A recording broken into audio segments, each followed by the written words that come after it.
tuvimos que profundizar digamos, el modelo. Nosotros ya sabíamos que el tema de las redes, el tema de la generación de contenido vía web era algo fundamental, pero esto nos precipitó y nos obligó a profundizar en ese modelo porque no hay escapatoria, sino.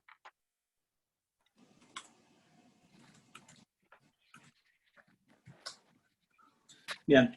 Pero es Unas complicado últimas acostumbrarse, cosas. la verdad, ¿eh? Jacobo, si esto es algo que no te habíamos contado, si no te des problema, nosotros queríamos grabar esta conferencia para después poder desgrabarla y Por poder supuesto. bajarla. Sí, por supuesto. Siempre está bueno avisar primero, por las dudas.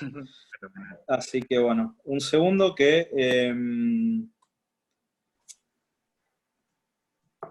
bueno, ahí empiezo a agregar a todos. Un segundo que hablo con Pablo una cosa.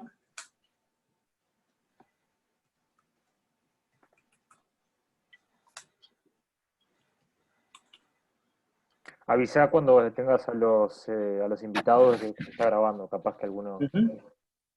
Ok, sí, lo digo primero. Muy buena aclaración, Eric, gracias. Cualquier cosa, decirle que si alguno quiere hacer una pregunta privada, al final dejamos de grabar y que puede preguntar ahí. Ah, es buena opción. Sí, me parece bueno esa. Bien. Bueno, ahí empezamos. Ya hay 23 personas.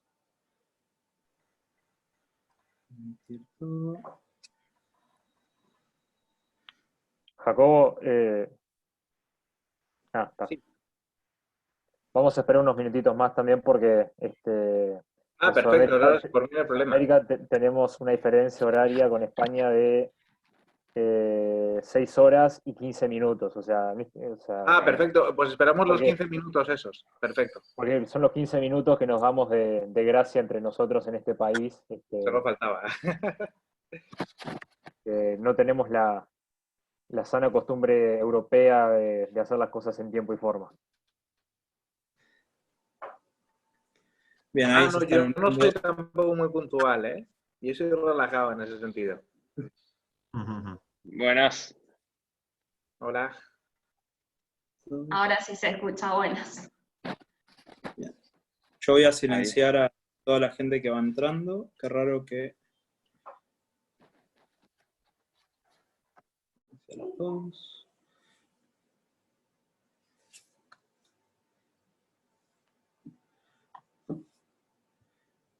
Perfecto.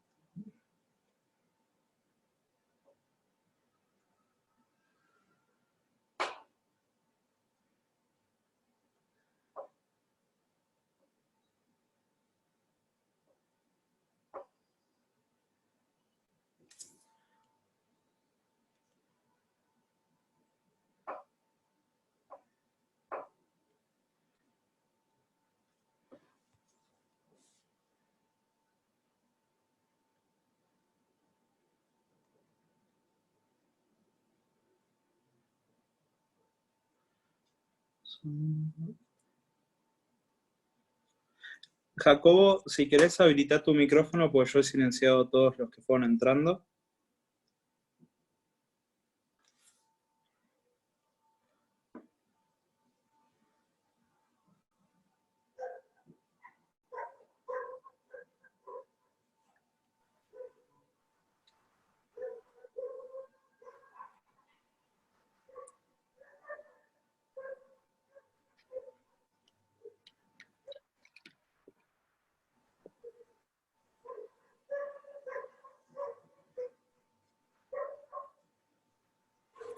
Bueno, vemos que estamos mientras esperando unos minutos más.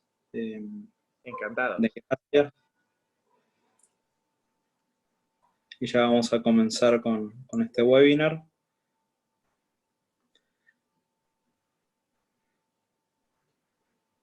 Un recuerdo para los que se están uniendo, la parte de preguntas de este webinar lo vamos a hacer a través de este chat. Así que también les agradecemos que mientras Jacobo esté exponiendo, no carguen el chat con preguntas, sino que lo hagan después para tener después un orden. Así que muchas gracias. Y por el tiempo no hay problema, ¿eh? Excelente. Sí, le agradecemos especialmente a Jacobo, con su uso horario está mucho más atrasado que nosotros en la noche, así que bueno, muchas gracias. Encantados, hombre.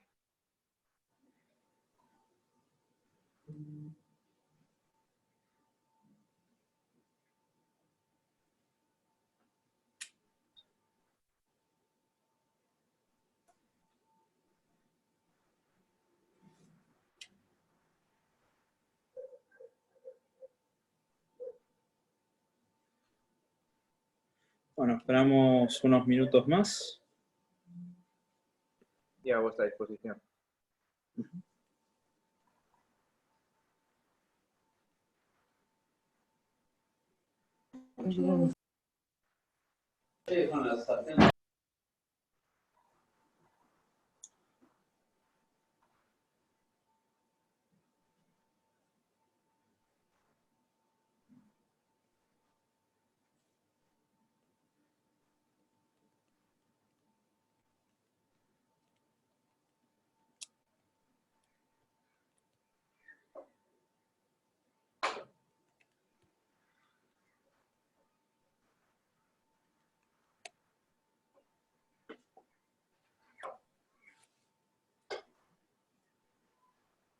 Bueno, creo ya. Mientras podemos ir presentando un poco la fundación sobre el FRI, también presentando también a Jacobo, que es el orador, y un poco lo que vamos a estar hablando hoy. Y después las nuevas personas se van integrando, van a ir acoplándose a la charla, también para respetar la puntualidad de los que ya ingresaron. Bien, la Fundación Rioplatense de Estudios es un think tank, es un instituto privado sin fines de lucros e independiente de todo partido político, que nace a partir de un grupo de ciudadanos, en su mayoría jóvenes, pero también de todo tipo de edad, ciudadanos argentinos y uruguayos, motivados por un mismo objetivo, que es contribuir al desarrollo de una sociedad próspera y virtuosa, fundada su labor en los valores de la libertad y la responsabilidad. Ahí dejamos nuestras redes para las personas que no nos conozcan todavía, quieran saber un poco más. Bien, hoy tenemos el gran placer de contar con el doctor Jacobo Pombo García. Él es presidente del Global Youth Leadership Forum con base en España. Él nos va a hablar ahora en un momento un poco más sobre su iniciativa y sobre lo que hacen. Es doctor en Ciencias Histórico-Jurídicas, calificación cum laude de la Universidad Rey Juan Carlos de España, es máster en Estudios Internacionales, Economía, Política y Derecho de la Universidad Pontificia de Comillas y CADE, España. Tiene experiencia de más de 15 años en el ámbito de las relaciones internacionales, en tanto a la esfera pública como en la privada y académica. Muy bien, el título de este webinar es El mundo tras la crisis del COVID-19, retos y oportunidades tras la pandemia. El enfoque es un análisis del impacto de esta crisis, inicialmente sanitaria, desde el punto de vista político, económico y social. Perspectivas de futuro, vamos a analizar de los principales riesgos y oportunidades de estas tres ópticas y qué podemos esperar a mediano plazo. Tensión entre la globalización contra el nacionalismo, el fortalecimiento del Estado contra la libertad, necesidades de un proceso de globalización sostenible y muchos más temas que seguro Jacobo va a introducir y va a ser muy interesante para nosotros escuchar. Así que ahora voy a explicar un poco la dinámica. Jacobo ahora va a tener un tiempo para poder hablar de todo esto. Le vamos a dejar la pantalla también para que él pueda hablar tranquilamente. Y una vez finalice, vamos a tener un periodo de preguntas. Yo les voy a pedir en ese momento, y les voy a recordar, que escriban sus preguntas a través del sistema de chat que tiene Zoom, y las iremos respondiendo según el tiempo en orden. Les pido por favor, no escriban durante la charla que va a dar Jacobo ahora. Bueno, Jacobo, ahora Hola. te dejo para que nos guíes en esta temática muy interesante. Así que bueno, muchas gracias otra vez por brindarnos este espacio. Pues muchísimas gracias por la oportunidad. Muchísimas gracias tanto a ti como a todo el equipo de la Fundación Rioplatense de Estudios. Estábamos comentando antes la importancia que tienen los think tanks como el vuestro y lo complicado que es sacarlo adelante, precisamente para analizar los principios básicos de la política pública, de la gobernanza y entender de una manera sosegada cuáles son los desafíos a los que se enfrentan nuestras sociedades. A mí me da muchísimo gusto ver un grupo de gente joven preocupada por estos temas y sobre todo con vocación de servicio público, que creo que debe ser lo principal a la hora de poder abordar todo este tipo de cuestiones. Para mí es un grandísimo honor poder estar hablando hoy sobre este tema. La aproximación va a ser desde una perspectiva analítica y lo fundamental del título yo creo que es la parte de los retos y las oportunidades, tratar de analizar cuáles son las distintas dinámicas y las distintas inercias de esta crisis, qué es lo que ha ocurrido, todavía estamos en curso, trataremos de desglosarlo y lo más importante, conocer vuestras opiniones y tratar de crecer y poner un poquito más de luz entre todos a qué es lo que está ocurriendo y qué puede ocurrir en los próximos años, porque sin lugar a dudas estamos viviendo un momento histórico que tiene una trascendencia política, económica y social sin precedentes en nuestra historia. No sé cómo queréis que empecemos. ¿Empiezo directamente con la charla o hago alguna presentación sobre el foro? ¿Cómo lo consideréis? Si querés, Jacobo, primero presenta un poco sobre el foro y después ahí en lo que nos atañe en esta charla. Gracias. Perfecto. Pues, como bien han comentado, actualmente presido el Global Youth Leadership Forum, que es una iniciativa que bajo la presidencia de honor de Su Majestad el Rey de España e impulsada por Naciones Unidas a través de la Oficina de Naciones Unidas contra la Droga y el Delito, el Banco Mundial a través de su Dirección de Educación Superior, la Comisión Europea y los gobiernos de España, Santander y Cantabria, se ha consolidado a nivel internacional como una referencia de diálogo intergeneracional. Básicamente somos una plataforma en la que líderes jóvenes como vosotros, menores de 40 años con importantes responsabilidades en sus países, debaten con figuras globales, presidentes, ministros, premios Nobel, consejeros de grandes compañías, académicos de referencia, sobre los principales retos de agenda internacional. Llevamos ya 5 años, la 5ª edición está prevista para finales de octubre, celebrando este foro. Lo organizaremos si todo marcha como pensamos, porque la verdad que la situación de la crisis del coronavirus ha afectado todos los planes de nuestro país, pero si todo marcha como esperamos, lo celebraremos a finales de octubre y para nosotros sería un grandísimo honor poder contar con una delegación importante de FREE y poder teneros en Santander. Creo que los debates merecerán mucho la pena y que contribuiréis de manera decisiva a enriquecerlos. Y sin más, una vez presentada, bueno, las redes sociales yo creo que, no sé si las podréis facilitar luego, es Global Youth Leadership Forum, las mías particulares es Jacobo Pombo en Facebook y @Jacobo Pombo en Twitter, y a vuestra disposición para seguir colaborando en tantas iniciativas como consideréis oportunas. Y ahora ya sí que vamos a entrar en materia. Cuando hablamos la primera vez sobre organizar este webinar, que yo la verdad no conocía muy bien el funcionamiento de este tipo de formatos, para mí la verdad es enormemente estimulante poder estar hablando sobre un tema que nos apasiona, sobre un tema que tiene un impacto real, con gente además enormemente preocupada. Hacerlo online y poder abrir este debate yo creo que es una grandísima oportunidad. Estamos comentando también que la Fundación está reorientando gran parte de sus actividades y está trabajando en este formato. Creo que es una gran oportunidad y desde luego que es un honor poder formar parte de este webinar y del resto de actividades sobre las que hemos comentado. Y cuando hablamos sobre la oportunidad de hablar sobre esta crisis, obviamente es una cosa que es complicada, porque hablar sobre algo que todavía no ha pasado es tremendamente difícil. Sí que es cierto que ya tenemos una serie de datos, o sí que tenemos una serie de experiencias que nos hace poder fijar el cuadro y tener más o menos enmarcado de qué se trata. Y lo que se trata es de algo tremendamente inesperado, en primer lugar, y tremendamente impactante para todos los órdenes de la vida y de la convivencia de nuestras naciones. Esta crisis ya ha sido reconocida como la mayor crisis económica que ha vivido el mundo.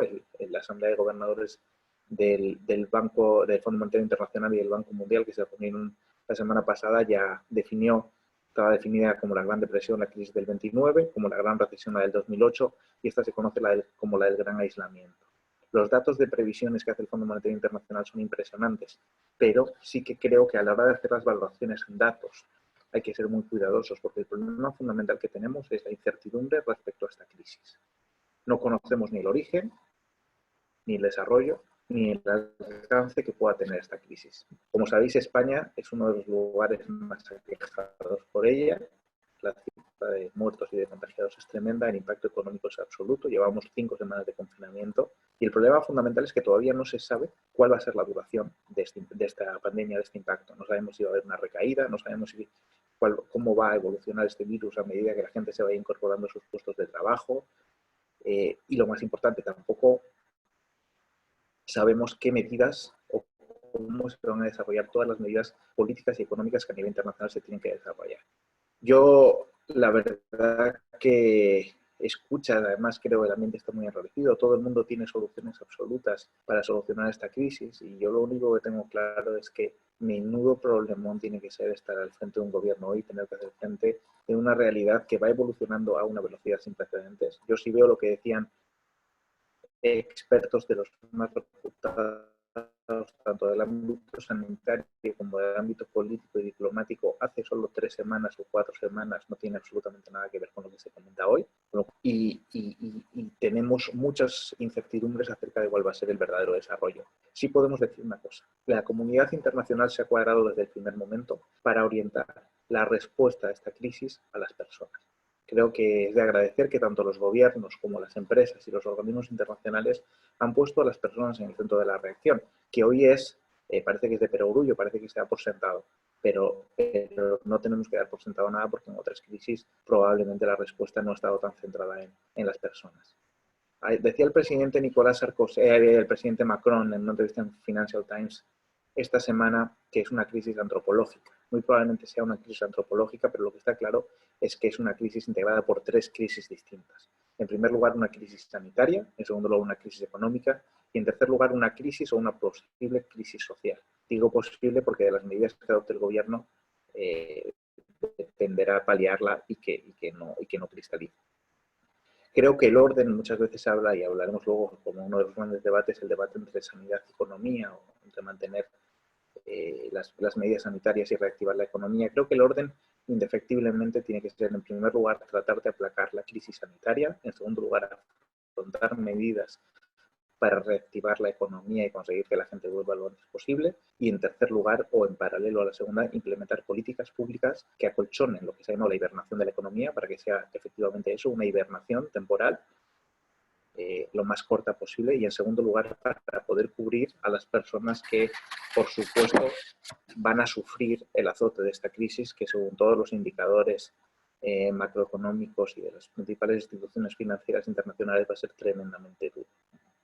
Desde el punto de vista sanitario, comentábamos antes la importancia que tiene, y creo que es uno de los grandes avances de esta crisis, es que nuevamente se vuelve a confiar en los expertos. Creo que es muy importante que las personas que tratan de buscar soluciones dentro de la dificultad que tiene aceptar con la solución, que tengan los conocimientos mínimos. Hablamos de la importancia también con el trabajo que realiza Free de dar a los dirigentes políticos formación y capacitación en las áreas de política pública, diplomacia y economía, pero también que sepan delegar las áreas más técnicas en las cuales no necesariamente el político tiene que ser el que toma la decisión. Y creo que en eso sí se ha avanzado mucho. Nos hemos puesto en manos de expertos dentro de la complejidad absoluta que ha tenido esta crisis y si tenemos algo claro es que de cara a tener una salida exitosa desde el punto de vista sanitario de esta crisis, en primer lugar, es imprescindible la realización de test masivos para detectar el número de contagiados que tenemos. En segundo lugar, cumplir de una manera estricta el distanciamiento social o el aislamiento. En España, la verdad, se ha cumplido con mucha rigidez y ha sido uno de los puntos centrales de la reducción tan importante que hemos tenido el número de víctimas a lo largo de los últimos años. Y en tercer lugar, esperar que el tratamiento o la vacuna aparezcan. Hablan de para la vacuna de 1 o 2 años. Yo la verdad no sé cómo avanzan. Supongo que desde que lo descubran hasta que se cumplan todos los trámites de verificación de patentes, todos los trámites sanitarios necesarios, por lo menos en la Unión Europea, que es el mercado que más conozco, llevará un tiempo. Pero ojalá que lo más rápido posible podamos contar con un tratamiento, con una vacuna para poder paliar o erradicar definitivamente la consecuencia de esta crisis. Yo creo que desde el punto de vista sanitario también tenemos que ser optimistas. Es verdad que la gente se centra mucho en los errores que suelen cometer los gobiernos, y más en estos tiempos de redes sociales o en estos tiempos en los cuales, además, estando en casa tenemos más tiempo, pero creo que hay que ser optimista. Y yo en esta intervención voy a ser razonablemente optimista, sin entrar en detalles, porque, entre otras cosas, porque todavía no hemos terminado de gestionar esta crisis, sobre lo que vamos consiguiendo. Y lo que vamos consiguiendo es el virus y se ha secuenciado su genoma. Esto es algo que si hubiera ocurrido hace 100 años, 200 años, sería absolutamente imposible. La ciencia ha avanzado a una velocidad vertiginosa y una vez identificado el virus y secuenciado el genoma, va a ser mucho más sencillo la obtención de la vacuna, con lo cual yo creo que hay que ser razonablemente optimistas y seguir dando pasos en la dirección adecuada. La realidad es que nadie se imaginaba algo así, y muy probablemente no, 100%, han fallado muchos de los mecanismos que no tenían que haber fallado. Uno de los temas que se habla mucho es de la importancia de reforzar un servicio de salud a nivel mundial, un equivalente a la salud única, dotando o modernizando a la OMS, dándoles capacidades ejecutivas, dándoles recursos, que no parece que de momento vayamos en esa línea tras la decisión que ha adoptado el gobierno de Estados Unidos, pero la importancia de entender que los problemas de salud pública son problemas globales y es muy importante dotarlo de medios, dotarlo de capacidad de detección, de prevención, de implementación y desarrollo de políticas públicas, de acceso al mar y de actuaciones en el seno de la Unión Europea, pero también a nivel internacional. También para nosotros como España, como Unión Europea, es muy importante y es un tema que con la crisis se abre el debate, reforzar las políticas de cooperación al desarrollo. Lo que se ha visto es que ya los problemas globales verdaderamente nos afectan a todos y luego hablaremos sobre el debate entre la nacionalización y la globalización, que es un debate que efectivamente también se ha abierto en estos tiempos. Pero es muy importante que entendamos que la cooperación global es la única vía para poder dar salida a este tipo de iniciativas. Por último, tratar, y eso es muy importante, pero eso tendrá que ser a posteriori, una vez que todo esto se haya solucionado, hacer un análisis muy riguroso, muy técnico, sobre cuáles son los instrumentos que han funcionado de todos estos temas que estábamos hablando en el marco de políticas públicas sanitarias y cuáles no. Y poner los medios para que sigan funcionando los que funcionan adecuadamente y corregir o eliminar los que claramente hayan sido un fallo del sistema y que hayan producido errores fatales. A la hora de hablar de impacto económico, creo que es muy importante comentar uno de los puntos que mencioné al principio de la intervención, y es que la salida económica o la propuesta económica que han dado los principales actores internacionales, todos han estado centrados en la persona, todos han estado centrados en salvar a la gente en este momento tan complicado, básicamente mediante la inyección de liquidez en los mercados para que tanto las personas como las empresas puedan tener esos colchones o esas líneas de liquidez durante el tiempo que dure la hibernación de la economía. Y luego, en una segunda fase muy importante, el repensar los planes de país. En España se habla ya de unos segundos pactos de la Moncloa, en la Unión Europea se habla de un segundo plan Marshall para tratar de repensar y reconstruir nuestra identidad. Es muy importante que ante el cisma o el golpe que han sufrido nuestras identidades nacionales, personales, económicas y sociales, podamos aprovechar este impacto para pensar quiénes somos y hacia dónde tenemos que ir. Y sobre todo yo creo que es muy importante conseguir armar los consensos necesarios para que estas políticas tengan continuidad en el tiempo.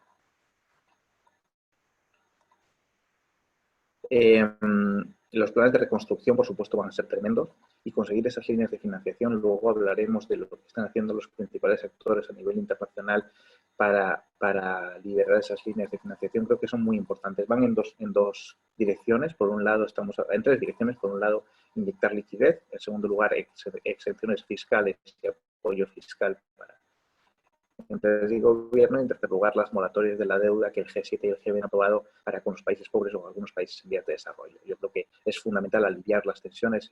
He leído algunos artículos que decían que el alto nivel de endeudamiento o la poca fiabilidad que daban algunos países en los mercados internacionales dificultaba la financiación. Yo creo que esto ha sido una catástrofe de tal envergadura que es muy importante que los organismos internacionales, y si queréis luego hablamos también específicamente sobre América Latina, los bancos de desarrollo se coordinen todos para bajar líneas de crédito, para dar apoyo a la reconstrucción y que un poco emulen lo que está realizando el Banco Central Europeo, la propia Comisión Europea y el Banco Europeo de Inversiones para dar apoyo a los países que están avanzando. Creo que es muy importante, y todos vosotros que estáis en el ámbito de la política pública podéis entenderlo, la incertidumbre y el problema que supone el no tener un espacio temporal en el que poder planificar. Creo que es un problema el que no sabemos cuánto va a durar esto. Entonces, desarrollar un plan de gobierno, un plan de choque, un plan para paliar los efectos de una, de una situación que no sabemos cuánto va a durar ni qué profundidad va a tener es muy complicado. Pero en cualquier caso, esas capacidades y esa respuesta que demos, coordinada y global, y también las respuestas locales y nacionales van a ser fundamentales para conseguir que el impacto sea lo menor posible. La Organización Internacional del Trabajo y todos los gobiernos que están rigiendo por esos estándares establecidos ha fijado 4 puntos que considera que son los fundamentales para mantenernos vivos. Básicamente el objetivo fundamental es que lo que funcionaba el día antes del estallido de la crisis del coronavirus siga funcionando el día después de la crisis. Y ha establecido 4 puntos que son fundamentales, que es trabajar por la economía y el empleo, favorecer el mantenimiento de las empresas, proteger al trabajador en su puesto de trabajo y que todas las decisiones que se tomen en el ámbito del diálogo social. Eso es muy importante. Es muy importante tratar de armar los mayores consensos posibles en un momento tan complicado, porque las decisiones van a ser duras y tienen que ser de largo plazo, tienen que ser de país o decisiones, en el caso de la Unión Europea, decisiones de la Unión Europea, con lo cual, cuanto mayor consenso tengan estas medidas, más sencillo va a poder ser que se implementen, porque va a ser muy complicado poder reconstruir gran parte de estas medidas, ¿no? Para que entendamos un poco de qué estamos hablando, y hay que entender en primer lugar que las capacidades económicas y fiscales de los gobiernos son asimétricas y de las empresas exactamente. Si hablamos de los países del G7 y del marco de la Unión Europea, las líneas de inyección que se están metiendo son en torno al 20% del PIB de los países de la Unión Europea. En los países en vías de desarrollo, y específicamente en América Latina, están entre el 4 y el 5%, y en muchos casos el 2%. No es una valoración, pero yo sí que creo que es muy importante que cuando alguien diga es que el gobierno no está haciendo lo suficiente, también entendamos y podamos dimensionar qué capacidades reales tiene ese gobierno para poder dar respuesta. A mí en América Latina hay un aspecto que me parece fundamental, que es el tema de la informalidad. Hay gran parte de la población de América Latina que trabaja en la informalidad y no pueden quedarse fuera de las respuestas que se den. Entonces es muy importante que la política social llegue a toda la ciudadanía, que la informalidad se cubra bien y también, y eso pasa también en la Unión Europea, pero está muy contemplado, el respaldo a las pymes. Las pequeñas y medianas empresas son una parte central del tejido productivo, son el 70-80% de las empresas que tenemos en nuestras economías, y resulta fundamental que los gobiernos no las dejen de lado, porque el grueso del empleo viene de ahí. Y la verdad que no hay mayor problema para una sociedad que unas tasas de empleo descontroladas, y todo parece indicar, según las previsiones del Fondo Monetario Internacional, que la situación desde el punto de vista del empleo va a ser complicada. Y en España, por ejemplo, el tema del desempleo lo conocemos bien, pero en América Latina sabemos además que el desempleo, en según qué países, puede conllevar una exclusión, delincuencia organizada y problemas de estabilidad social muy importantes.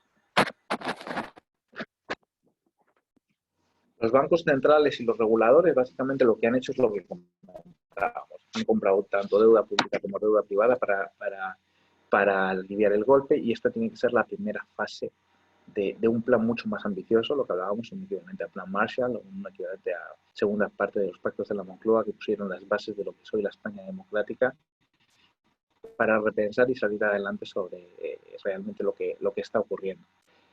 Y luego, no quiero repetirme, pero es muy importante que entendamos una cosa. Todos estos planes de ayuda y todas estas líneas de financiación van a depender de la duración del confinamiento, de la duración del parón. Tenemos que entender que todavía hay una incertidumbre con respecto a los tiempos y a cuánto va a durar, que otros países se pueda extender, y entender que cuanto mayor sea el parón, más complicada va a ser esta financiación puente y más necesaria va a ser.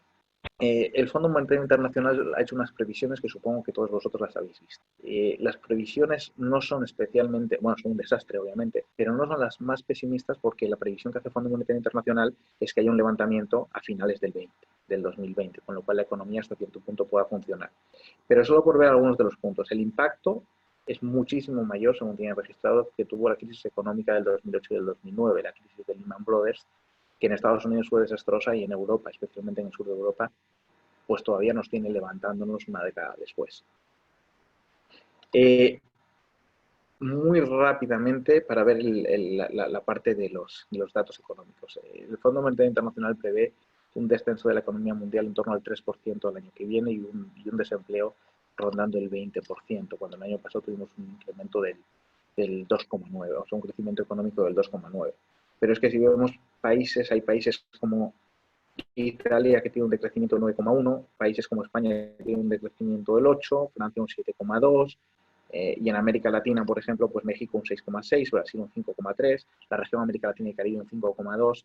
La dinámica es más o menos general, veníamos de un año 19 razonablemente bueno porque en América Latina hay países que no estaban yendo bien, pero en términos generales la economía mundial creció el 3%, pero el año 2020 va a ser un desastre y en el año 2021 se va a producir un incremento económico, pero que no va a llegar en ningún caso a la pérdida que vamos a tener a lo largo de este año. Esa es una previsión, por ejemplo, en el caso de España, estamos hablando de una caída del 8%, del Banco de España sacó ayer una previsión, una estimación del 13%, con lo cual creo que tenemos que ser muy cuidadosos a la hora de tratar de entender el impacto real de esta crisis, muy solidarios, muy comprensivos con la gente y entender que de la cooperación en materia de política pública y política económica depende del éxito de nuestras sociedades.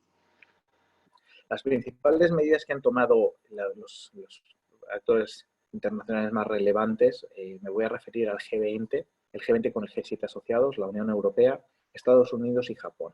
Todos tienen unos planes de inyección previos, centrados en inyectar liquidez para que podamos pasar este bache lo mejor posible. El G20 ha instado a sus países a hacer una inyección de 5 billones de dólares en la economía y además junto con el G7 ha decretado una moratoria en las deudas de los países pobres y en vías de desarrollo, lo cual yo creo que es muy importante precisamente para no ahogar a las personas que peor lo van a pasar en esta pandemia. La Unión Europea, por su parte, de momento ha aprobado ya un fondo de 540.000 millones, 2.000 orientados a las empresas y 100.000 para un fondo específico dedicado al empleo, dedicado a lo que aquí se ha conocido como expedientes de regulación expedientes de regulación de empleo temporal, que el gobierno cubrirá los salarios, por así decirlo, de hasta el 80, 70 y tantos, 80% de los empleados durante el tiempo que dure la crisis. Estos 540.000 euros han sido un primer acuerdo. Esta semana tenemos un Consejo Europeo y se lleva la planificación la presentación de un plan Marshall por parte de los países del sur de Europa, precisamente para abrir unas líneas por 1,5 billones de euros, que sí que serían las bases de ese plan Marshall II o esa reconstrucción de Europa tal y como la entendemos. Ojalá, y luego hablaremos sobre el papel que tiene la Unión Europea, ojalá consigamos tener el nivel de consenso necesario, el nivel de, no voy a decir de generosidad, sino de inteligencia suficiente para entender cuál es la finalidad de la Unión Europea, cuál es el origen de la Unión Europea y por qué es imprescindible que actuemos como un sujeto político y no únicamente como una unión de mercado.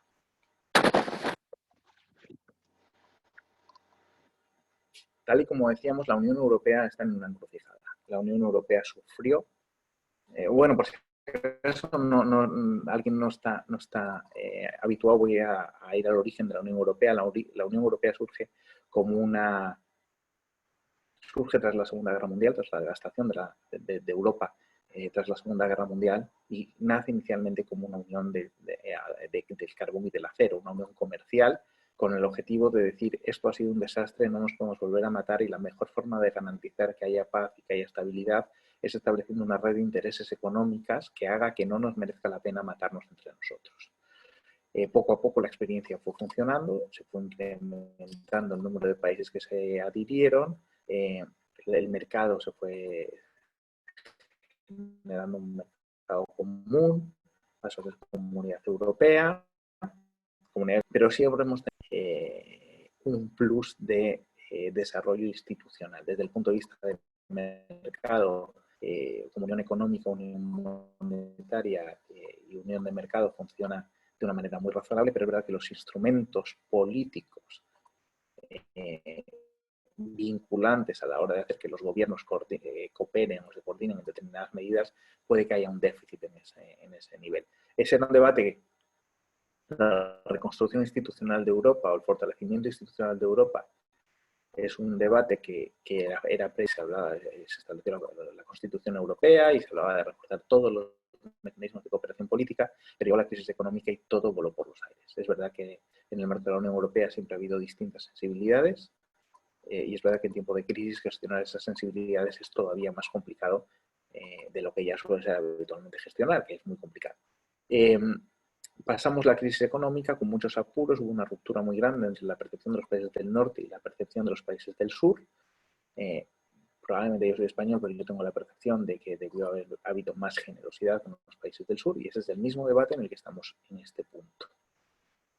¿Cuál es el avance que hemos tenido con respecto a ese momento? Yo creo que hemos aprendido de los errores que se cometieron en la anterior crisis. Creo que toda Europa es consciente que debemos arrimar el hombro y que los que tienen las espaldas más anchas tienen que cargar algo más de peso, especialmente en estos momentos. No estoy diciendo que sean cheques en blanco, lo que estoy hablando es que si somos una alianza política, pues lo somos para algo.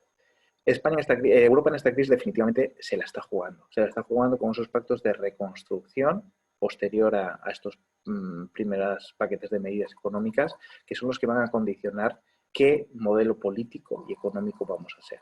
Yo estoy convencido de que los líderes tendrán la altura de miras y tendrán la capacidad de llegar a un entendimiento que redunde en un beneficio de los ciudadanos europeos, fundamentalmente porque el daño político, social y económico que está sufriendo una parte muy importante de Europa, porque ya estamos hablando de España, estamos hablando de Italia, estamos hablando de Francia, o sea, estamos hablando de 3 economías tremendamente fuertes, que ya veníamos golpeados en la anterior crisis, requiere de una respuesta contundente como sí se está dando. Y de hecho la respuesta que ha tenido el Banco Central Europeo en esta crisis no ha tenido nada que ver con la que tuvo hace 4 años.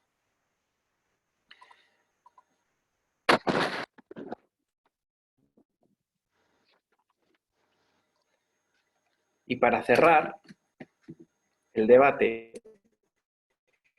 me gustaría hacer una serie de consideraciones sobre los principales debates políticos que se han abierto con respecto a esta crisis.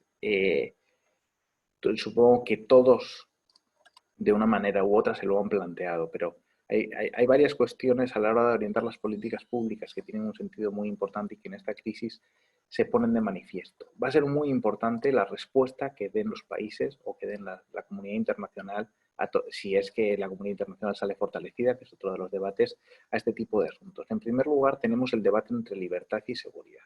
El debate entre libertad y seguridad, que con el decreto de los estados de alarma en gran parte de los países ha generado un gran malestar, es un debate tradicional cuando de una crisis grave se trata. Creo que el paradigma de esto fue Estados Unidos tras el 11 de septiembre. Tuvieron que decidir qué tipo de medidas implementaban y si primaba la libertad o la seguridad. Yo entiendo que en un momento de crisis puntual el gobierno tiene que atraer unas atribuciones para poder implementar políticas necesarias para paliar esa crisis y poner las bases de la recuperación. Sí creo que es muy importante y es imprescindible, porque además la tentación de no hacerlo está ahí, que la sociedad civil esté vigilante para que se devuelvan esas competencias atribuidas y que el tradicional sistema de pesos y contrapesos en nuestros sistemas democráticos funcione. Es muy importante que los gobiernos no salgan con una vena autoritaria de esta crisis del COVID-19 porque estaríamos cayendo todavía en una espiral más perjudicial. Entonces creo que es muy importante tratar de ser muy respetuosos, tratar de apoyar mucho en estos momentos, y en eso luego hablaremos también, pero en el caso de España y en otros países el papel de la ciudadanía está siendo excepcional, el cumplimiento de la normativa, el acatamiento de las recomendaciones, el esfuerzo que está llevando a cabo el sector público, el sector privado, mediante contribuciones económicas, mediante aporte de tecnología, mediante moras en el caso del sistema bancario que te permiten posponer los pagos. Creo que está siendo muy importante. Entonces, de esta crisis tenemos que salir más fortalecidos, entendiendo que la cooperación a nivel internacional es fundamental, pero también a nivel nacional, y entendiendo que la cooperación público-privada es muy importante y no perdiendo la parte del control del gobierno, que es fundamental. El segundo gran debate, y en América Latina está muy vigente, es el debate entre la nacionalización y la globalización. Este debate que ha traído más gobierno. Obviamente, esta crisis, ha traído más gobierno. Obviamente, es comprensible que en los momentos de crisis el gobierno tenga que adquirir estas atribuciones, pero creo que es muy importante que entendamos que los desafíos globales solo pueden responderse de una manera global.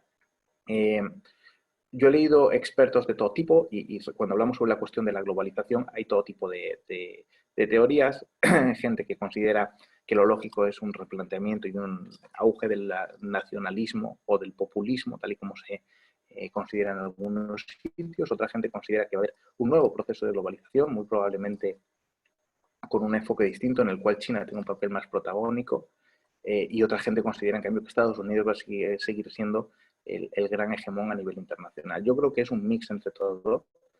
Sí creo que en una primera fase va a haber un auge del nacionalismo y de mirar hacia adentro los países. Es lógico, en primer lugar, porque esta crisis ha generado muchas heridas internas, porque va a ser muy complicado salir adelante sin ocuparnos de nuestra gente. Obviamente sin el apoyo internacional va a ser imposible, pero eso la gente en el corto plazo no lo va a reclamar ni lo va a entender. Y en tercer lugar, porque va a haber una sensación de orfandad o de fallo sistémico de la globalización muy grande. Pero yo creo que a medio plazo todo ese proceso se va a revertir y estoy convencido que los países encontrarán un nuevo modelo de globalización o de internacionalización pragmático que se adecue a las realidades del momento y que permita que esta interconexión y que esta cooperación que es imprescindible para dar respuesta a los desafíos globales siga vigente. Respecto al papel de la Unión Europea, pasado mañana lo veremos, si vamos hacia adelante o vamos hacia atrás, pero creo que es muy importante que la Unión Europea salga fortalecido de este proceso como un actor de soft power intermedio entre el rol que juega China y Estados Unidos, porque muy probablemente Estados Unidos, con la actitud que está tomando esta administración, vaya a la confrontación con China, y creo que resulta muy importante que haya algún actor que trate de ser un contrapeso de ese conflicto, porque creo que un conflicto a nivel internacional nos va a perjudicar a todos. En quinto lugar, la cuestión de la recuperación de la confianza en los expertos, creo que es un gran mensaje que debemos de sacar. Es muy importante que empecemos a confiar nuevamente en las personas que tienen que estar a cargo de los asuntos, porque es verdad que la desconfianza en el sistema y en los expertos ha sido un caldo de cultivo generalizado por el populismo, y que al final, si se nos va de las manos, puede acabar limitando mucho las capacidades técnicas y de respuesta que tengan los estados. El siguiente punto, que para mí es un tema muy importante porque se ha debatido mucho sobre él, es la cuestión de los hábitos. Si realmente esta crisis va a cambiar nuestros hábitos como sociedad o no. Yo aquí no lo acabo de tener claro. Como en la mayoría de los temas veo indicadores, veo movimientos, leo estudios y, hombre, tengo cierta experiencia en estas cuestiones. Yo no creo que vaya a ser un cambio radical. Yo más bien creo que lo que van a hacer es acelerarse inercias que ya estaban en marcha. Creo que muy probablemente muchas de las tendencias que ya estaban sobre la mesa y que venían con cierto ritmo, y estoy hablando de cuestiones de sostenibilidad, estoy hablando de cuestiones de globalización, estamos hablando de cuestiones tecnológicas como el teletrabajo. Esta crisis va a suponer un arreón que va a hacer que la gente se movilice y que lo que nos pudiera llevar 15, 20 años, pues nos pueda llevar 5 años muy probablemente. Pero va a ser más una dinamización de las inercias que ya estaban en marcha que un cambio radical respecto a lo que había. Yo creo, lo veremos a medida que vayamos recuperando la normalidad y ver también si nos lo van a permitir, porque aquí estamos viendo en España gran parte de las medidas de desconfinamiento, cómo las están planteando, y una cosa es que tú quieras tener los hábitos tradicionales que has tenido todos los años y otra cosa es que te dejen tenerlos. Pero si yo creo, si volvemos a la normalidad, aparece la vacuna, se erradica la pandemia y los ciudadanos pueden volver, es verdad que puede que haya teletrabajo, que puede que haya ciertos hábitos que puedan cambiar, pero son más inercias consolidadas que un cambio real en los planteamientos. Una vez que hablamos del tema este de la tecnología y del teletrabajo, yo creo, todo el mundo está alabando la cuestión del teletrabajo, yo creo que es muy importante, pero también creo que tenemos que ser muy conscientes de una cosa.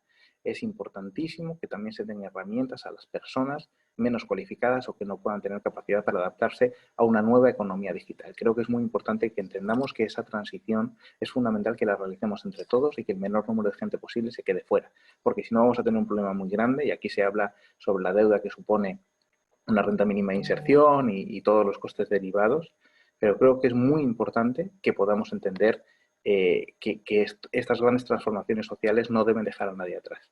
Y por último, me gustaría acabar con dos comentarios. El primero Son dos comentarios optimistas. El primero es un comentario sobre el origen de la Unión Europea. Como bien decíamos, la Unión Europea surgió de las cenizas de la Segunda Guerra Mundial. De una crisis y de una tragedia se articuló el mayor ejemplo de éxito político, económico y social que ha experimentado el mundo y que mayores cotas y mayor tiempo de paz, libertad, estabilidad y prosperidad nos han traído. Con lo cual espero que, fruto de la cooperación a nivel internacional, del reforzamiento de los mecanismos internacionales, podamos salir de esta crisis más fortalecidos, con oportunidades y de una manera mucho más inclusiva en la cual todo el mundo participe. Y en segundo lugar, que creo que es muy oportuno, ya para acabar la intervención, espero no haber sido muy largo, me gustaría citar a la antropóloga estadounidense Margaret Mead, a la que le preguntaron cuál era el origen de la civilización, cuál era el primer rasgo del origen de la civilización, y todo el mundo, sus alumnos, esperaban que hablara de algún descubrimiento, alguna vasija, y dijo que era un fémur recuperado. Y cuando le preguntaron que cómo, o un recuperado, quiero decir, soldado después de una fractura, y cuando le preguntaron por qué consideraba que ese era el primer gesto de civilización o el primer signo de civilización que habíamos encontrado, la respuesta fue muy clara. Un animal que se rompe una pata o una persona que en esa época se rompe una pata no puede salir a cazar, no puede huir de sus depredadores, no puede sobrevivir, no puede ir al río a por agua. Con lo cual, si el fémur soldó, quiere decir que hubo alguien que se tomó el tiempo de cuidarlo, de apoyarlo y de acompañarlo durante todo ese proceso para que pudiera recuperarse y volver a hacer la vida normal. Eso es la civilización. Si no entendemos que con esta pandemia cada fémur roto supone un quiebre en la civilización, tendremos un problema. Pero estoy convencido de que los líderes a nivel internacional están entendiendo de la importancia de un plan de acción conjunto y que juntos lo conseguiremos. Muchísimas gracias y no sé si me he dejado algo, pero estoy a vuestra disposición para lo que consideréis. Bueno, muchas gracias, Jacobo, muy interesante todo. La verdad fue un paneo bastante abarcativo de la problemática en general. Ahora lo que les voy a pedir al resto de los que están oyendo esta conversación, si quieren pueden participar. La dinámica que vamos a hacer para estar ordenados y mantener una cierta línea con esta herramienta, no sé si todos saben, Zoom tiene una herramienta de chat para poder conversar. Ahí lo que les voy a pedir es que hagan sus preguntas y en orden, yo lo voy a ayudar a Jacobo, las va a ir respondiendo él, obviamente. Así que podemos tomar esa dinámica. Jacobo, también, bueno, muchas gracias por este tiempo. Sabemos que ya es tarde, así que tampoco queremos abusar mucho de tu tiempo. Pero bueno, podemos empezar. Y gracias por la ayuda que falta me hace. Vamos a empezar todos. Bien. Creo que tenemos una primera pregunta de Francisco Iseta. Si querés, Jacobo, yo la leo y vos podés ir interpretando. Dice: ¿cree que en la presente situación, donde los estados han tomado mayor protagonismo, puede significar un peligro a futuro? ¿Puede llevar a un mayor grado de aceptación de la intervención estatal? Creo que he hablado, probablemente no con mucha profundidad a lo largo de la presentación, creo que es muy importante entender que el tiempo de incremento de la participación del Estado debe acotarse al espacio que dura la acción específica para paliar los efectos de esta crisis. Y luego es muy importante que la ciudadanía esté vigilante, que el Parlamento esté vigilante y que se exija la devolución de atribuciones del tradicional sistema de pesos y contrapesos que tienen las democracias para poder controlar la acción del gobierno. Yo creo que es muy importante que entendamos que hay una serie de asuntos que sí que son importantes, y lo hemos visto ahora, servicios básicos o esenciales, que es importante que estén centralizados, que estén controlados y que estén fuertes, pero luego es muy importante dar libertad a las empresas, generar que la iniciativa privada genere el mayor desarrollo posible y apoyar a los individuos y restringir el papel del Estado. Pero creo que en el punto medio está la virtud y estoy convencido de que si tienes una ciudadanía vigilante, una ciudadanía enterada y ya tenías unos sistemas democráticos con las bases bien cimentadas, es simplemente una cuestión de darle seguimiento, exigir que se devuelvan esas atribuciones y estoy seguro de que se conseguirá. Bien, perfecto. Hay otra pregunta, acá es de José, dice: si crees que la Unión Europea debe afrontar la responsabilidad política por su reacción tardía frente a la pandemia? Bueno, yo creo que la responsabilidad ya se está asumiendo. La responsabilidad política ya ha asumido la presidenta de la Comisión Europea. Lo que pasa es que yo en estos tiempos creo que es importante no exigir responsabilidades, porque además, si alguien lo está pagando somos nosotros. Pero además es que si yo siguiera la misma lógica, tendría que exigir responsabilidades políticas a China, que lo tuvo antes que la Unión Europea. Entonces, yo creo que es importante, en primer lugar, que tratemos de solucionar esta pandemia, que tratemos de dar la mejor respuesta posible y que entendamos qué es lo que ha fallado, porque a día de hoy no lo acabo de tener claro. Entonces, más allá de pedir responsabilidades, yo creo que lo importante es entender qué mecanismos son los que han fallado, porque al final esto ha permeado hasta el final.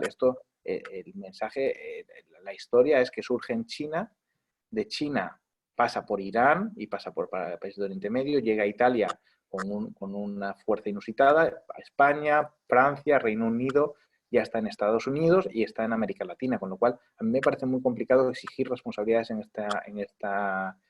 este punto. Las políticas ya se están tomando y de hecho pero creo que es una de las características de esta crisis. No veo que sea una crisis donde a día de hoy vea un culpable evidente.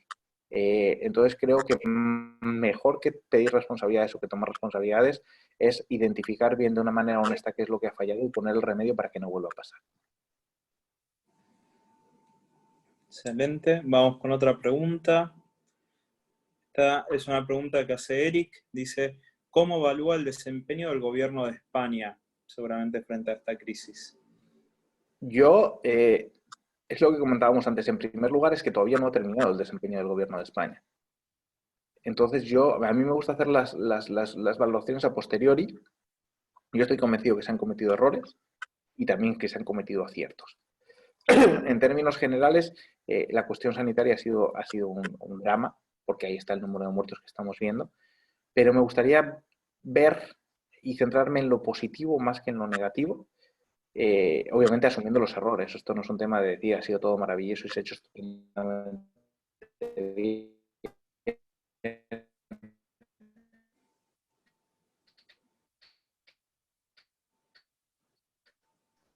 Pero creo que es muy importante asumir, en primer lugar, la incertidumbre que se generó con esta crisis, que no había una hoja de comisaria de Sanidad de la Unión. Los ensayos están siendo grabados al finalizar la gestión de esta crisis.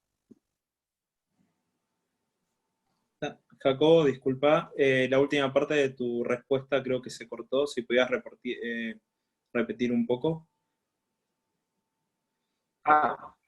Lo repito. Vale, lo repito.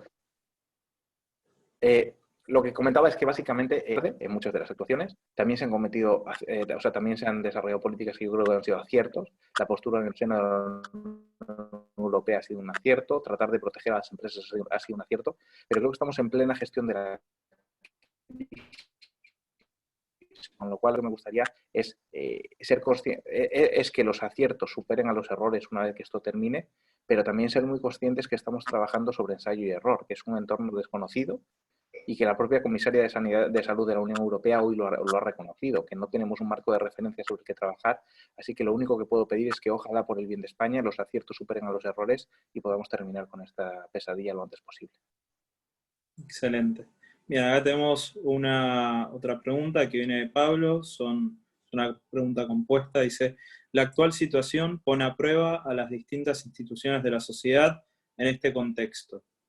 ¿Cuáles son los desafíos que los liberales conservadores debemos plantearnos para contrarrestar el relato populista? Dice, pienso especialmente en el contexto español, con una izquierda tibia en el gobierno y unos socios populistas de corte chavista. ¿Qué debería hacer el PPP y Vox para blindar las instituciones y la unidad de España? ¿Me lo puedes releer? Es que no te he oído. Sí, perfecto. Ahí lo vuelvo a leer. Esta es una pregunta compuesta. Ahí me quedé. Sí, compuesta, es bastante larga. Hace Pablo, va en sentido, y dice Pablo, la actual situación pone a prueba a las distintas instituciones de la sociedad en este contexto. ¿Cuáles son los desafíos que los liberales conservadores debemos plantearnos para contrarrestar el relato populista? Continúa, pienso especialmente en el contexto español, con una izquierda tibia en el gobierno y unos socios populistas de corte chavista. ¿qué debería hacer el PP y Vox para blindar las instituciones y la unidad de España?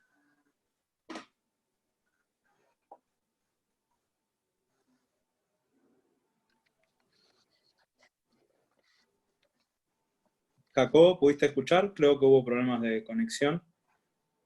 He escuchado la primera pregunta. ¿Me oís bien? Ok, bien. ¿Me oís bien?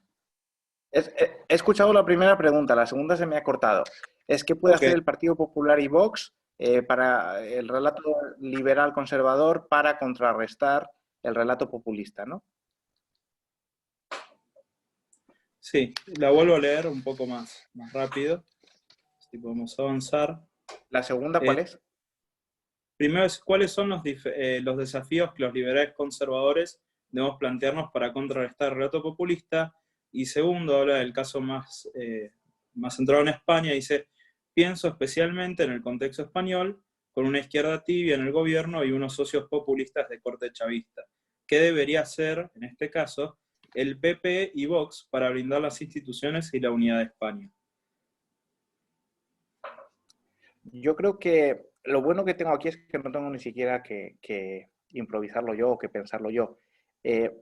Ya se ha convocado una comisión parlamentaria para renegociar unos nuevos pactos de la Moncloa.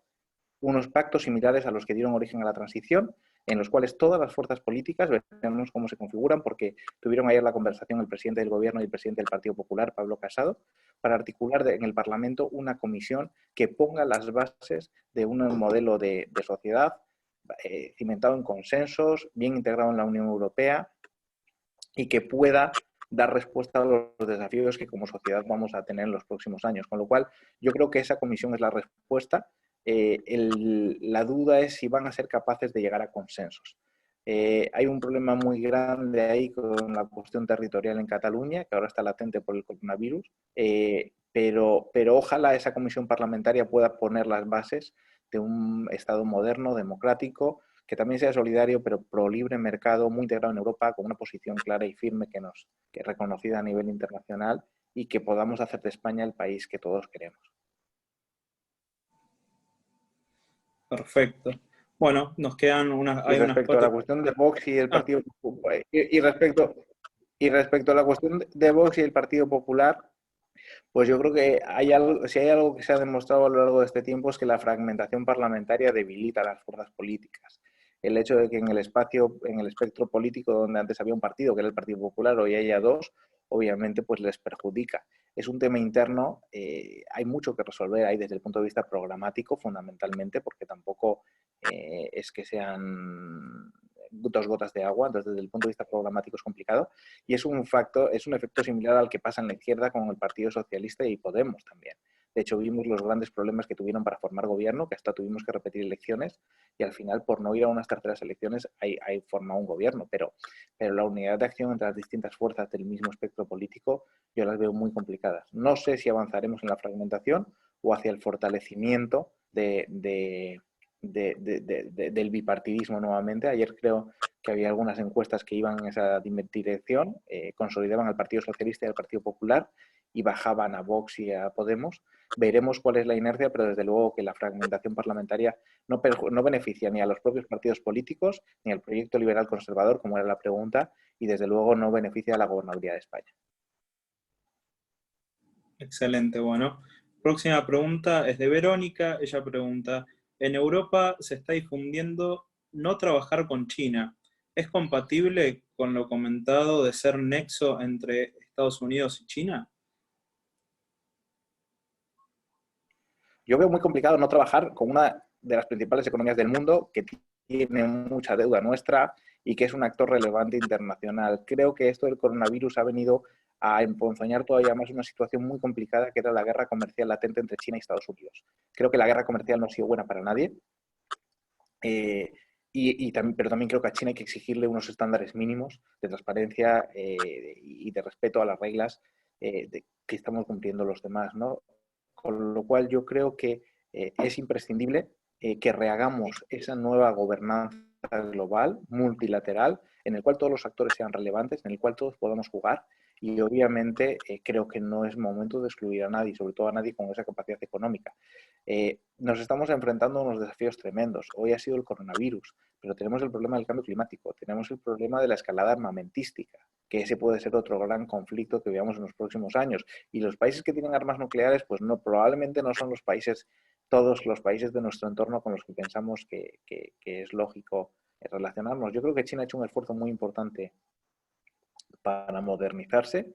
Creo que es muy importante que establezcamos unas reglas de juego y que todos las cumplamos. O sea, lo que no puede ser es que los estándares sean distintos para unos y para otros, pero no soy partidario de dejar a nadie fuera de ningún juego político o económico a nivel internacional, sobre todo porque además estamos hablando de la segunda potencia económica del mundo.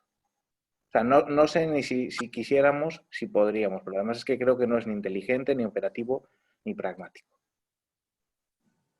Perfecto. Bien, este comentario con pregunta es de Gustavo, dice, entre la libertad y la seguridad siempre se dijo estaba la solidaridad. El conocimiento tecnológico está haciendo la diferencia para poder estudiar, trabajar y en general sobrevivir en muchos asuntos. ¿Cómo podríamos dentro de cada país y entre países, así como nosotros como fundación que brega por la libertad solidaria no impuesta por el Estado, podríamos ayudar a que los que poco saben y puedan tecnológicamente acceder a los más y mejor posibles para salir de esta pandemia lo mejor posible, libre y solidariamente, y desarrollarnos hacia el futuro? Yo creo que es muy importante con la cuestión tecnológica los programas de formación. Y no confundir tecnología, no confundirlo con tener un WhatsApp y poder hablar con tus amigos del equipo de fútbol. Creo que es muy importante dar una formación desde la base a la gente. Creo que es muy importante que el sector público y el privado se coordinen para dar medios técnicos, porque al final tú puedes enseñar a programar a un chico, pero le tienes que dar un ordenador para que pueda tener acceso a él. Perfecto. Bien, próxima pregunta, comentario. María Ángeles dice, Jacobo, has hablado respecto de las 3 dimensiones que abarca esta crisis, lo sanitario, lo económico y lo social. Para volver a la normalidad, luego de solucionado lo sanitario, ¿cuál será desde su punto de vista el factor que llevará a la normalidad? Con la cuestión tecnológica. No, es otra pregunta. No sé si ¿Qué factor nos llevará a la normalidad? Yo creo que el principal factor para llevarnos a la normalidad es poco a poco llevar a cabo el confinamiento y conseguir un tratamiento que pueda erradicar el problema sanitario. Y una vez que hayamos erradicado el problema sanitario, poner las bases de la nueva normalidad internacional, con los ajustes económicos derivados de los planes de ayuda que se necesiten, pero básicamente una vez solucionada la cuestión sanitaria, todo lo demás es una cuestión política, es el día a día de la gestión política y no es diferente a otras crisis o a otras situaciones que hayamos enfrentado. Excelente. Bueno, pasamos de pregunta. Esta es de Matías, dice, siendo que los países que están demostrando mejores resultados son aquellos que están respondiendo a la crisis de una manera más descentralizada, ¿por qué entiende que el sistema internacional y las organizaciones como la Unión Europea o la Organización Mundial de la Salud saldrían reforzados luego de la pandemia? Yo lo veo complicado, que salgan reforzados porque las centrales de compras en China, sobre todo para abastecimiento de productos sanitarios, es muy difícil que un organismo descentralizado lo pueda conseguir. La capacidad financiera necesaria para paliar esto es muy difícil que una comunidad autónoma o un ayuntamiento en España lo puedan solucionar. Para entender quién está saliendo mejor o peor hay que calcular en base al problema original que tiene. Si el virus te toca de manera tangencial, obviamente, pues sí sales bien, pero la respuesta obviamente no tiene nada que ver la envergadura de la respuesta que tiene que dar la Unión Europea con la envergadura de la respuesta que tiene que dar otras naciones. Yo creo que en general, ¿por qué tiene que ser un reforzamiento de los mecanismos internacionales? Que si la pandemia sigue vigente sin haber un tratamiento en Francia o en el Reino Unido o en Italia, y yo abro los aeropuertos y no tengo una política coordinada de en qué momento abro aeropuertos, en qué momento permito flujos y en qué momentos, sí, gracias a las aportaciones solidarias y a la cooperación con otros países y otras naciones, España ha podido dar respuesta a gran parte de los problemas que se han presentado en esta crisis. Entonces creo que la solidaridad, la cooperación y sobre todo cuanto más grandes, más capacidad de reacción tenemos. Y creo que eso es importante. Y especialmente si pensamos en los desafíos globales que van a venir. Es lo que hablábamos antes de la sostenibilidad, los grandes problemas que pueden venir como desafíos globales, o le das una respuesta coordinada a nivel internacional, o por mucho que hagan los Estados-nación, las comunidades autónomas o los ayuntamientos, simplemente es poner un parche. Excelente. Bien, tenemos una pregunta también de José. Dice, ¿crees que habrá un fortalecimiento de movimientos anti-Unión Europea post-pandemia? Va a depender mucho de la respuesta que demos, es lo que hablábamos antes. Sí se está empezando a ver algún movimiento de molestia, por eso es muy importante que las autoridades, en primer lugar, tengan humildad y sensibilidad. Bueno, la primera medida ya se hizo, que es orientar la respuesta de la crisis a la gente. Y creo que es muy importante que la gente se sienta atendida y que la prioridad de las instituciones europeas y nacionales y locales y regionales sea poder asistir a todas aquellas personas que se puedan quedar desasistidas frente o abandonadas frente a esta pandemia que ha sido sobrevenida. En segundo lugar, creo que es muy importante que entiendan que los esfuerzos coordinados van orientados a ayudar a la gente, a ayudar a la economía, a generar desarrollo económico y a conseguir que vuelvan a tener su vida normal lo antes posible. Si la gente percibe que seguimos con guerras de poder en el seno de la Unión Europea, burocracia barata y demás, es verdad que es muy probable que el sentimiento euroscéptico crezca de una manera muy importante. Excelente. Bueno, yo también hay una pregunta acá de Sebastián que dice, utilizando la frase que Alberto Venegas Lynch dice normalmente, no hay nada más permanente que una medida transitoria de gobierno. ¿Qué recomendaría usted que se podría hacer para que las medidas transitorias así lo sean, o sea, así permanezcan? Yo estoy convencido que si el sistema democrático tiene pilares sólidos, esas medidas se pueden revertir. Tienes mecanismos de control parlamentario en el Parlamento, tienes comisiones, tienes la presión de los medios de comunicación, tienes la presión de la ciudadanía. Entonces yo estoy convencido que con una sociedad civil fuerte y con unos instrumentos que estén razonablemente bien instituidos, los gobiernos no van a tener la tentación muy probablemente, pero no van a tener otra solución que devolver esas libertades a la ciudadanía. Pero hoy mismo en España hemos tenido ese tema. Hoy ha habido un tema, el gobierno tomó una decisión a la hora de permitir que los niños salgan a la calle. Una decisión que ha tenido una respuesta social muy grande porque permitía que los niños menores de 14 años salieran a la calle únicamente a acompañar a su madre a los supermercados, farmacias y bancos. Ha habido una respuesta social tremenda. En el mismo día ya lo han cambiado y ya lo permiten salir. Si la ciudadanía está vigilante, hay presión social, las reivindicaciones son razonables y los sistemas de pesos y contrapesos están más o menos establecidos, creo que es muy difícil que se mantengan las medidas permanentes. Muy bien. A ver si hay alguna pregunta más. Yo de paso voy a hacer una personal. Quería preguntarte, Jacobo, ¿qué pensás de la experiencia de Taiwán y cuál es el rol o cómo se integra esa experiencia que tuvo bastante éxito Taiwán al tratar de bajar la curva y que lo ha logrado, versus las presiones que hace China dentro de la Unión Europea? Yo es que con el tema la verdad es que la información específica de cómo ha ido llegando ahí como un caso de éxito y el caso de China como un caso como nos lo han contado. El número de víctimas no me parece muy reducido para el impacto en el virus. No conozco especialmente cuál ha sido la respuesta de Taiwán, la verdad.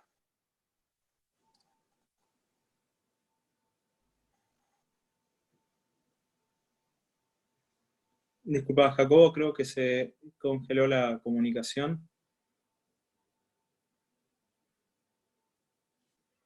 ¿Vale?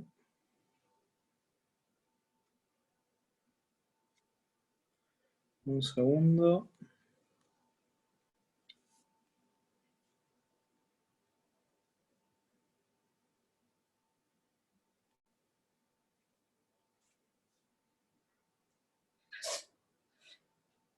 Creo que Jacobo tiene problemas de conexión. Un segundo.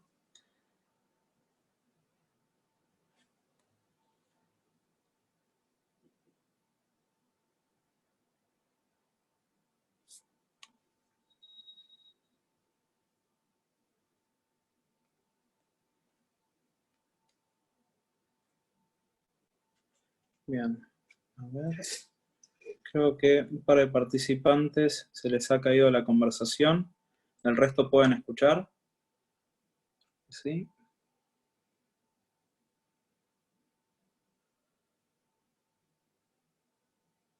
Bien, vamos a buscar.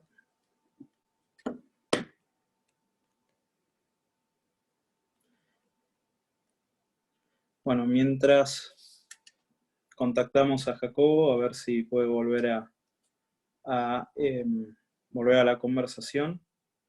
Pido que esperen un segundo. Ahí está. Parece que ahí está de vuelta.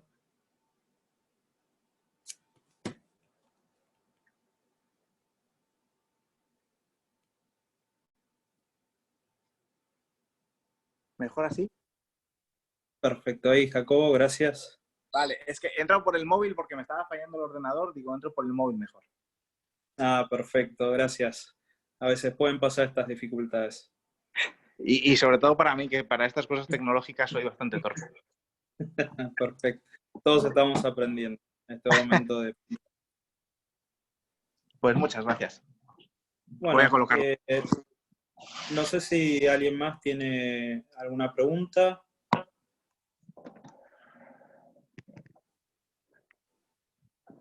¿Así me ves bien y todo? Jacobo está sin cámara. Ah, ¿y puedo poner la cámara o no? Sí, sí, así es. ¿Y cómo lo...? Aquí. Deberías tener un botón que te deja... Ah, sí, y a vídeo, vale. Vale, ya. Perfecto.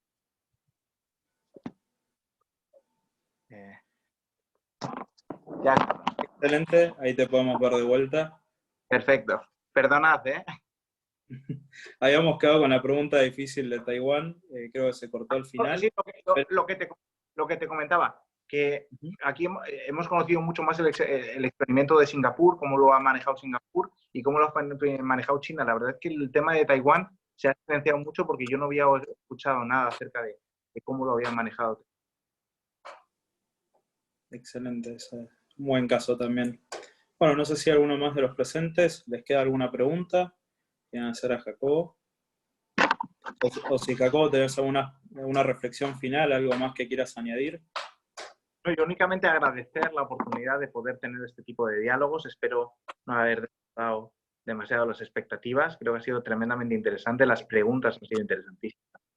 Y creo que tenemos que ser optimistas, moderadamente optimistas, queda otra, y ver cómo evoluciona la hasta a mí no me gusta hacer los juicios a mitad del partido, porque es verdad que y lo que comentábamos antes, y al final la historia de esta crisis muy probablemente la van a contar los vencedores. Si al final prevalece la globalización, el libre mercado, la apertura económica y la cooperación internacional, ese va a ser el discurso, y si al final lo que prevalece son los gobiernos fuertes, autoritarios, con tendencia a cerrar fronteras y a no compartir sus capacidades con sus vecinos, pues ese será el relato que quede. Yo aspiro a que lo que quede sea el primero, aspiro a tener un mundo más abierto, un mundo más cooperativo, que las empresas tengan un rol activo y contribuyan a generar desarrollo, y un rol en el cual, en lo personal, la Unión Europea pueda tener un papel fundamental como sujeto político que garantice la paz, la libertad, la estabilidad y la prosperidad de todos sus ciudadanos durante otros 5 años. Bueno, muchísimas gracias, Jacobo, por las palabras finales, por el tiempo. Muy interesante todo lo que nos has dicho. Yo creo que también desde nuestra perspectiva, desde Latinoamérica, mirar hacia Europa, también España, como tanto que han sufrido con esta pandemia, nos viene muy bien. Es un gran espacio para compartir también experiencias y también compartir estas convicciones. Desde el nombre de la Fundación, desde la Fundación Río Platense, te agradecemos mucho por este espacio. También agradecemos a todos los que nos han acompañado y bueno, te esperamos tal vez en en otra oportunidad para hablar de otros temas o seguir hablando más adelante sobre esta pandemia. Pues un placer, sabes que contáis conmigo siempre y muchísimas gracias por la oportunidad, de verdad. Buenísimo. Muchas gracias, Jacobo. Bueno, muchas gracias a todos los que se han participado. Ahora les comparto por último otra vez. En pantalla van a ver los que no conocen nuestras redes. Pueden seguirlos. Bueno, les agradecemos mucho. Hasta luego, buenas noches. Abrazo fuerte, gracias.